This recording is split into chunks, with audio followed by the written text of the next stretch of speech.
Across the silent rivers of interstellar space, the galaxy had long ago learned a simple rule. Civilizations rose, civilizations fell, and those who failed to adapt vanished. For thousands of years, the Carthix Dominion had enforced that rule with ruthless efficiency. Their fleets patrolled the stars like predators, cold and precise. Their warships were the size of cities, wrapped in armor that could survive the fury of collapsing suns. Their generals believed themselves not merely powerful, but inevitable. To them, the galaxy was not a community, it was a hierarchy, and at the top of that hierarchy stood the Carthix. So when their scouts discovered a small blue planet on the edge of an unremarkable spiral arm, they barely paid attention. The report was simple: primitive civilization, chemical rockets, divided governments, frequent internal wars, environmental instability. The analysts summarized the situation with a single phrase: pre-unified species, low threat potential. To the Dominion, the conclusion was obvious. This world would either become a resource colony or vanish beneath the weight of its own mistakes. The planet's name, according to intercepted transmissions, was Earth. Far above a distant star, within the command chamber of the Dominion flagship Eternal Mandate, several alien generals gathered around a glowing projection of the human homeworld. Their tall, armored forms cast long shadows across the metallic floor.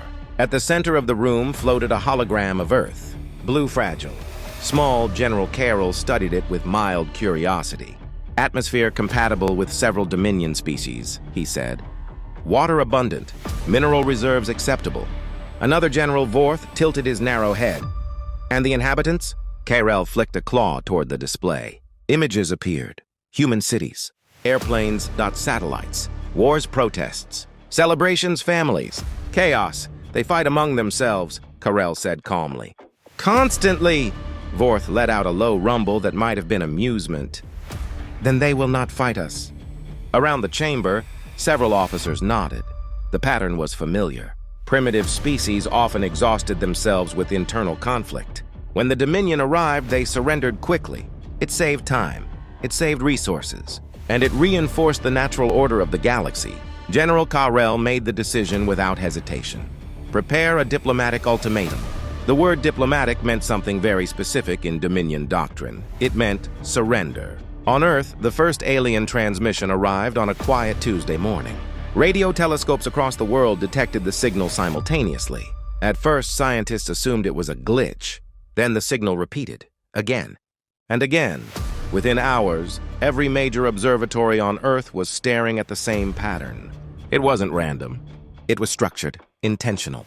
Artificial humanity had spent decades searching for signs of intelligent life among the stars. Now the stars had answered. The message itself was simple once decoded, a set of mathematical sequences, then symbols, then language. The final translation spread across global networks like wildfire. Attention, civilization of Earth. You are hereby claimed under the authority of the Carthix Dominion. Surrender your planet and your species will be preserved. Resistance will result in extinction. There were coordinates attached to the message. And a timer, 72 hours. Across Earth, governments scrambled, emergency meetings filled war rooms. Military leaders reviewed satellite data. Scientists argued, politicians shouted, and ordinary people stared at their screens in disbelief. For centuries, humanity had imagined contact with aliens. Few imagined it would begin with an ultimatum. Within hours, telescopes confirmed something terrifying. A fleet was approaching. Dozens of enormous ships moving silently through space, each one larger than the largest human spacecraft ever built. News anchors tried to remain calm. They failed. Social media erupted. Some called for surrender. Others demanded resistance. Many simply prayed. But behind the chaos, something else began to happen. Something quiet, something human.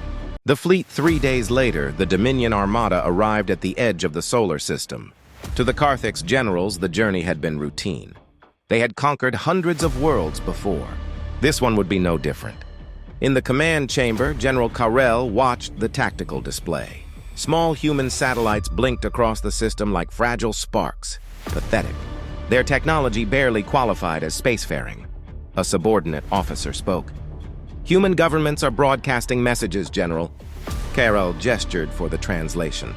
The room filled with overlapping human voices, some defiant, some pleading, some confused. One message repeated more than the others. A simple broadcast transmitted from every continent. "We are willing to talk." General Vorth snorted. "They misunderstand their position." Karel agreed. "Send the response." Moments later, a new message traveled toward Earth. "Negotiation is unnecessary. Submit or be erased." The first surprise hours passed. No surrender arrived. Instead, the human broadcasts changed. New signals filled the airwaves, orders, instructions, mobilization commands. Factories began running day and night. Launch facilities across the planet activated simultaneously. At first, the Carthix officers assumed it was meaningless panic, but then the sensors detected something unexpected. Launch, then another, and another. Hundreds of small rockets leaving the planet's surface. General Vorth frowned. "What are they doing?" A tactical officer answered. "They are deploying satellites." Karel studied the data. Thousands of tiny objects spreading across near-Earth orbit. Compared to Dominion warships, they were microscopic, harmless, primitive. He dismissed them with a wave of his claw. Let them play with their toys. But one young strategist hesitated. "General, the pattern of deployment suggests a coordinated network." Karel turned. "Explain." The officer swallowed. "It appears they are building something." Karel's eyes narrowed, but then he shook his head. "A species that cannot even leave its own star system will not threaten the Dominion." He turned away from the display. The invasion would begin soon, and when it did, humanity would learn the same lesson every primitive species eventually learned. The galaxy did not belong to them. It on Earth. Down on the fragile blue planet, people watched the stars with fear. But they also worked. Engineers slept beside their machines. Scientists ran simulations without rest. Astronauts prepared for missions no one had imagined a week earlier. And somewhere in a small control room beneath a desert launch facility, a young systems engineer named Maya Alvarez stared at a wall of blinking screens. Her hands trembled slightly, not from fear. From exhaustion. 3 days without sleep would do that. Across the room, her colleague whispered, "Do you think it will work?" Maya looked up at the display. Thousands of satellites spreading through orbit. A lattice forming slowly around the planet. She didn't answer immediately. Finally, she said quietly, "It has to." Outside, another rocket roared into the sky, carrying humanity's last gamble into space. Because the aliens believed Earth was broken, divided, weak, they believed humans would surrender. They had no idea what humanity did when the odds were impossible.